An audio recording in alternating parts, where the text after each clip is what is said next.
video, I'm going to talk about the biggest fears that potential clients or clients that I've had have come to me about becoming a landlord. They're pretty common, and I probably don't even need to outline them for you to be thinking about them. So some of the more common ones are, what happens if I get a squatter?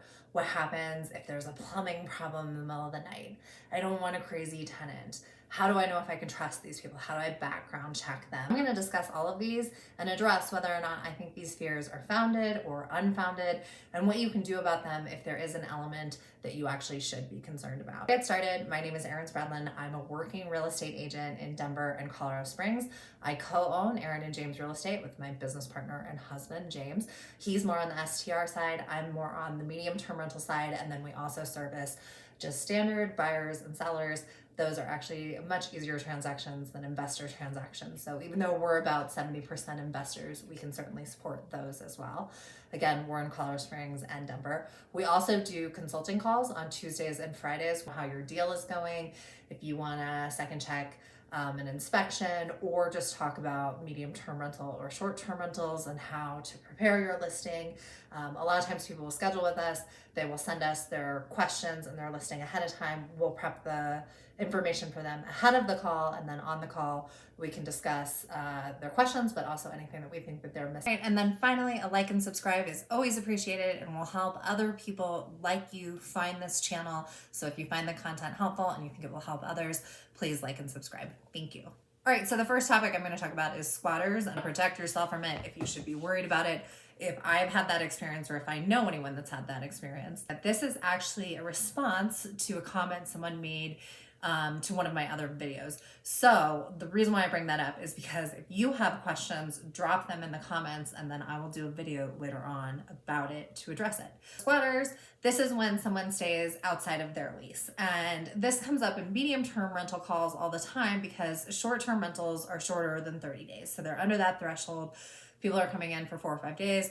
You're usually sourcing them through Airbnb. Now, medium-term renters, you could be sourcing them through Airbnb, VRBO. You might be doing Furnish Finder. You might be doing it off of Zillow Rental Manager. But to help you get outside of your city laws, which might be part of the reason why you're part of a midterm rental, you need to be 30 days plus. So the question that people come to me with and that they're afraid of is that if this tenant has stayed for 30 plus days, is the landlord then potentially vulnerable to having a squatter because the person has stayed for 30 plus days? If you're going to get into real estate, it's going to be a concern no matter what. You might feel like you're protected on the short-term side, but that is, that's Airbnb setting up the platform, and they have some rights, but if someone wanted to squat and not move out, you still have a bit of an issue. So it's not like if you're in the short-term space or you're doing Airbnb that you're free of this issue. And if you're in medium term, you have that 30 plus day threshold, but that's the same threshold for a long-term rental. It's basically what protects you from the city going after you. So term rental is really just a 30 plus day furnished rental. It's a long-term rental with furniture essentially. And then you're just modifying how long they stay based on the agreement that you have with them. But you're basically in the same legal category as someone that has a long-term rental. And the reason why I address this is because if you want to be in real estate, this is always going to be an issue for you. It's always going to be a fear for you. So you might as well learn now what other people have done to make them feel comfortable and confident that this isn't going to be a problem, and what you can do for yourself to feel comfortable and confident that this isn't an issue. So you have a lease, which is a legal contract, and it's even more than a legal contract, it's a formality. So it's not a formality in the sense that it has legal value and you can take it to court, but it is a formality because it sets the standard for everyone. This is a business relationship, and this is the understanding of the business relationship. I'm not a lawyer, but a lot of times the law will follow intent. So if you have things really spelled out in the lease documentation, that's kind of a really good way to protect yourself, and it's the way that long-term landlords have been doing it forever. And if you don't think a lease will protect you, I guess I'm curious what you do think will protect you and how you think other people have been protected. If you want to become an investor, but you are a person that tends to hold back on it because you're really worried about worst case scenarios, I'm concerned for you. The reason why I'm concerned for you is because time and time again, I've seen analysis paralysis work against people that could have had really good investments. So I challenge you, if you're one of those people, to ask yourself, what is the worst case scenario? How is it legitimate? Have people done it before me? How did they do it? How would my situation be different? And the reason why I bring this up is, again, just because people have lost a lot of money or not gotten into real estate, when real estate really isn't that tough, as long as you can get past that hurdle. These fears eat you up because there's ways to address them. So therapy point aside, you have your lease as protection. Then I said I would answer whether or not I've ever had a squatter or if I know anyone that's had a squatter. I have not, nor do I have any clients that have mentioned this situation to me. And trust me, clients come to you when they're unhappy. Even after you've closed the deal, you're a year out, something goes sideways, they let you know. So I guess I assume that if there had been a squatter problem, I would have heard about it. But I have not heard about it. I haven't had any consulting clients that have had it, which isn't to say that it doesn't happen or that it doesn't happen to people that have been responsible, but I still think that the risk is relatively low. And we have had leases and long-term rents and people that had the potential to squat for a long time and that haven't done it. With your tenant, just point back to the lease. The lease says this, the lease says that, so that it's not personal. So you're just bringing them back to the document and bringing them back to the relationship that you guys have between you.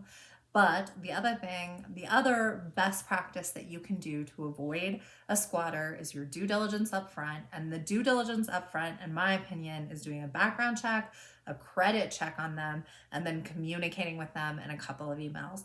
You should get a gut feeling about them, and you should also make sure that they can communicate well. And this is your best chance to fight off a bad tenant in the future. But one other thing before I move on to the next topic is that one other way to avoid having bad tenants is to be a good landlord. Have less headaches if you're responsive to them and if you're empathetic to their situation. And then hopefully they will be responsive to you and empathetic to you. Okay, so for this one, we are going to move away from that diatribe, maybe.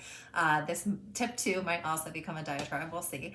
The first one, you're worried about squatters and you're worried about having a bad tenant. And I think the second common fear is the idea that you'll be laying in bed at night, it'll be 1 a.m., you'll be asleep, and your tenant will call and say the basement is flooding, and you'll have to get out of bed and figure out what to do. So how do you address this? The way that I address this is with my lease. And in the lease, I write in there that tenants have to schedule their own maintenance on the property, and then I will pay them back on the back end. And also that they either have to pay the first $25 of the maintenance request or the first 10%. Depending on the lease, I've changed it up a little bit. And the reason why I do that is because then tenants aren't inclined to just call on everything, but they are inclined to call on the important stuff. And the other reason why I make them schedule it themselves is because they don't want to be playing telephone with me, nor do I want to be playing telephone with them. People set up their leases this way because they're afraid they're going to get a tenant in there that's going to be scheduling stuff constantly and finding the most expensive contractors and going for that. And I have to say here, people that feel this way have a very low view of humanity, and I have kind of a low view of humanity, and I do not feel these ways. So your tenant has better things to do than to find the most expensive contractor and have them come over for something dumb. So just, you like your tenant, you thought that they were a good person to stay in your house, trust them to also do the maintenance appropriately. And if you don't feel totally comfortable with that, you can give them a list of recommended providers that they can only use, ones that you know are responsible or that won't charge you for things that are unreasonable. And you can also make them pay that first percentage of. So that is a way to avoid having to deal with annoying maintenance issues. That said, if there is a plumbing nightmare, you might have to address it because you might want to address it. If there's a major flood in your basement, you're going to want to know, and you're going to want to get that problem resolved as soon as possible. But again, just like my last tip, this has never happened to anyone that I know. Quick sales pitch. These are both on Amazon. That's me. And I'm Erin, and this is my first book that was written 2 years ago. These are both about midterm rentals. This is a guide. This is more who would want your property, etc. But I will have future books as well. So I'm going to link below, and I'm going to link to my name on Amazon so that you can see any future book that might be interesting to you as well. Okay, final tip.